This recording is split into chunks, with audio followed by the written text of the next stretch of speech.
आईनी तरमीम जो है सर वो इट्स स्टीमिंग अहेड और सेनेट से 2/3 अक्सरियत हासिल करके वो चीज़ आगे पहुंची है। पीटीआई ने एब्सटेन किया वोटिंग से भी और अली ज़फ़र साहब ने कहा कि हमारा कोई भी वोट जो है वो गिना ना जाए।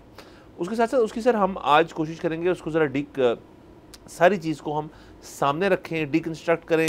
एक एक जो शिक है उसकी जो सारी तो नहीं हो सकती, आज के मतलब शो में इतना टाइम नहीं होता हमारे पास, बट हम उसका एक खुलासा जो है अपनी ऑडियंस को पेश करना चाहेंगे। तो इसके अंदर से जो इम्पोर्टेंट तरीन चीज़ है वो एक तो ये है कि आईनी अदालत नहीं बन रही, आईनी एक बेंच जो है वो होगा और उसको जो आपकी एक जुडिशल काउंसिल है वो उसको तैनात किया करेगा। उसके अंदर जुडिशल बेंच के अंदर जो तमाम लोग हैं उसके अंदर 3 जज होंगे इंक्लूडिंग चीफ जस्टिस, या 3 जज एंड चीफ जस्टिस, 4 जज होंगे और हुकूमती लोग भी बहुत होंगे। इसमें एक बहुत ही मुस्बत चीज़ ये भी है कि एक जो वोटिंग पावर होगी वो एक विमेंस सीट की किसी खातून की होगी और एक अक़लियत की भी होगी। तो ये भी अच्छी चीज़ है कि एक बड़ा फॉर्मेटिव मतलब किस्म की चीज़ है कि आप इंक्लूसिव कर रहे हैं सबको कि इसको बनाने में। लेकिन इसके अंदर मसले मसाइल भी, उसमें हम आगे आते हैं। मौलाना साहब ने आज के रोज़ जो बयान दिए उसने कहा जी कि हमने सारी चीज़ें जो हैं जो हमें बुरी लग रही थी हमने ठीक करवा ली हैं और हमने अपनी चीज़ें मनवा ली हैं। उसके अंदर मेन जो चीज़ है कि वो कि सूद जो है उसको ख़त्म करेंगे 2028 तक, और इसके ऊपर भी बात कर लेते हैं कि ये कैसे होगा। ये आया एक तरमीम की तरह की चीज़ नहीं लग रही, ये रादर एक टारगेट लग रहा है।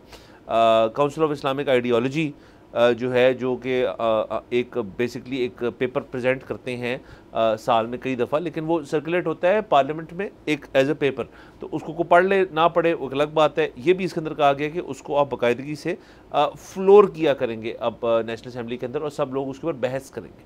तो इससे भी किसी को इतराज़ नहीं है, ना सेनेट के अंदर इतराज़ रहा, ना इसके अंदर ना सूद वाली शर्त के ऊपर इतराज़ रहा किसी को, और इसके ऊपर दीगर और चीज़ें हैं सर। बट पॉइंट इज़ के हुकूमत नज़र आ रहा है कि एक कामयाबी से इस चीज़ को कर पाई है। जी सर, वो तो इस किस्म की मेरे ख्याल में जो पहली ही शिक है वो तो है कि पता नहीं आबो हवा या सफाई जो है वो तमाम लोगों का बुनियादी हक है। तो ये तो सारी वो चीज़ें हैं कि जिस पे किसी को कोई एतराज़ नहीं हो सकता। जो आपने सूद वाली बात की, अगेन वो मेरे ख्याल में मौलाना साहब ने अपनी जो कॉन्स्टिट्यूंसी है उसको दिखाने के लिए कि मैं क्यों माना, उसमें ये चीज़ भी ऐड कर ली है कि देखें मैंने एक टारगेट सेट कर दिया कि 2028 के बाद सूद नहीं होगा। अब वो जाहिर है उसके लिए जो भी लफ्ज़ इस्तेमाल किया जाता है वो लफ्ज़ बदल देंगे, मतलब यहाँ फिर इस्लामिक बैंकिंग ही आ जाएगी। ऑल्दो इस्लामिक बैंकिंग पे आपको आजकल पता है कि अदालतों में काफ़ी बातचीत चल रही है, और वो ये है कि जी मतलब अगेन उसका नाम जो भी होता है, पर वो जो अपने डिपॉजिटर्स को दे रहे हैं इन रिटर्न इंटरेस्ट या जो भी बिज़नेस की जो वो है रिमेन्स, वो नाकाफ़ी हैं। तो अभी इस वजह से काफ़ी लोग ये भी डाउटफुल हैं कि अच्छा इनका इस्लामिक बैंक्स का शेयर इस वक्त लेना चाहिए या नहीं लेना चाहिए। सारी इस वक्त टॉक ऑफ द टाउन है।